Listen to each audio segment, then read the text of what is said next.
Aura ತಾಲೂಕಿನ ಚಿಂತಕಿ ಗ್ರಾಮದಲ್ಲಿ ಜಿಲ್ಲಾ ಪಂಚಾಯತ್ ಟಿಕೆಟ್ ಆಕಾಂಕ್ಷಿಯಾದ ಯಾದವರಾವ್ ಸಾಗರ್ ಅವರ ನೇತೃತ್ವದಲ್ಲಿ ನಿನ್ನೆ ಸಂಜೆ ಜಮ್ಮು ಕಾಶ್ಮೀರದ ಅನಂತನಾಗ್ ಜಿಲ್ಲೆಯ ಪಹಲ್ಗಾಮ್ನಲ್ಲಿ ಪ್ರವಾಸಿಗರನ್ನು ಹತ್ಯೆಗೈದ ಭಯೋತ್ಪಾದಕರ ಕೃತ್ಯ ಖಂಡಿಸಿ ಕ್ಯಾಂಡಲ್ ಮಾರ್ಚ್ ಮೆರವಣಿಗೆ ನಡೆಸಿ ಭಯೋತ್ಪಾದಕ ದಾಳಿಯನ್ನು ಖಂಡಿಸಿದರು.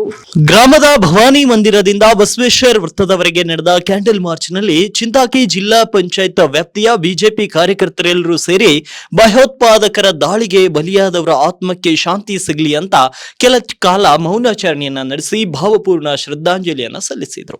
ಇದೇ ವೇಳೆ ಮಾತನಾಡಿದ ಜಿಲ್ಲಾ ಪಂಚಾಯತ್ ಟಿಕೆಟ್ ಆಕಾಂಕ್ಷಿಯಾದ ಯಾದವರಾವ್ ಸಾಗರ್, ಜಮ್ಮು ಕಾಶ್ಮೀರದ ಪಹಲ್ಗಾಮ್ದಲ್ಲಿ ಪ್ರವಾಸಿಗರ ಮೇಲೆ ನಡೆದಿರುವ ಉಗ್ರರ ಹೇಡಿತನದ ಗುಂಡಿನ ದಾಳಿ ಕೃತ್ಯವನ್ನ ನಾವು ತೀವ್ರವಾಗಿ ಖಂಡಿಸುತ್ತೇವೆ. ದುಷ್ಕೃತ್ಯ ನಡೆಸಿದಂತ ಭಯೋತ್ಪಾದಕರಿಗೆ ಮತ್ತು ಉಗ್ರ ಸಂಘಟನೆಗೆ ಕೇಂದ್ರ ಸರ್ಕಾರ ತಕ್ಕ ಪಾಠ ಕಲಿಸಬೇಕು. ಜಮ್ಮು ಮತ್ತು ಕಾಶ್ಮೀರ ಭಾರತದ ಅವಿಭಾಜ್ಯ ಅಂಗವಾಗಿದ್ದು ಅಲ್ಲಿನ ಉಗ್ರವಾದಿಗಳನ್ನ ಹಿಡಿದು ಹೆಡೆಮೂರಿ ಕಟ್ಟಬೇಕು. ಪ್ರತ್ಯಕ್ಷವಾದದ ಮನಸ್ಥಿತಿಯನ್ನ ಬದಲಾಯಿಸಲು ಹಾಗೂ ಜನಜೀವನ ಸ್ಥಿತಿಗತಿಗಳನ್ನ ಸ್ಥಿರಗೊಳಿಸಿ ಶಾಂತಿಯುತ ಕಾಶ್ಮೀರ ಎಂಬುದನ್ನ ಖಚಿತಪಡಿಸಿಕೊಳ್ಳಲು ಕೇಂದ್ರ ಸರ್ಕಾರ ಉಗ್ರರ ವಿರುದ್ಧ ವ್ಯಾಪಕ ಕಠಿಣ ಕ್ರಮಗಳನ್ನ ಕೈಗೊಂಡು ತಕ್ಕ ಉತ್ತರವನ್ನ ನೀಡಬೇಕು ಅಂತ ಆಗ್ರಹಿಸಿದ್ರು. ಈ ಸಂದರ್ಭದಲ್ಲಿ ಈರಾರೆಡ್ಡಿ ಸೊಬ್ಬಾ, ಸಂಜು ರೆಡ್ಡಿ ಬಿಜಲ್ವಾಡೆ, ನಾಗರೆಡ್ಡಿ ಹೆಗ್ಡೆ ಮತ್ತು ಗೋವಿಂದ್ ರೆಡ್ಡಿ ಎನ್ನತಪಲ್ಲೆ, ಮಾರುತ್ ರೆಡ್ಡಿ ಪಟ್ನೆ, ರಾಜೇಂದ್ರ ನಾಯ್ಕ್, ಮಾರುತಿ ಉಪ್ಪಾರ್, ಶಿವಾಜಿ ಉಪ್ಪಾರ್, ಸಂಜು ಉಪ್ಪಾರ್, ಸಂಜು ಹೋಳ್ಕರ್, ಸಂಜು ರೆಡ್ಡಿ ದುಂಗಾಲೆ, ಈರರೆಡ್ಡಿ ಚಿಂತಾಕಿ, ಪ್ರಭು ಪಾಟೀಲ್, ಜ್ಞಾನು ಪೂಜಾರಿ, ಮಾರುತಿ ದಯಾಳೆ, ಸಂತೋಷ್ ಸೋನಾರ್,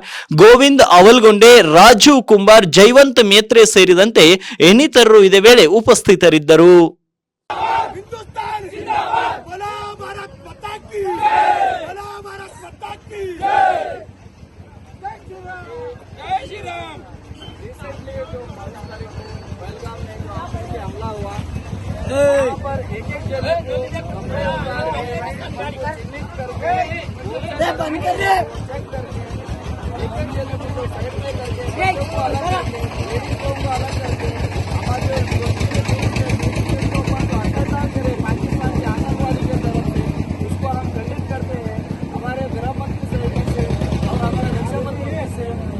प्रधानमंत्री जी से हम अपील करते हैं कि अभी तक बहुत दिन होगा, हम अभी बर्दाश्त नहीं करेंगे.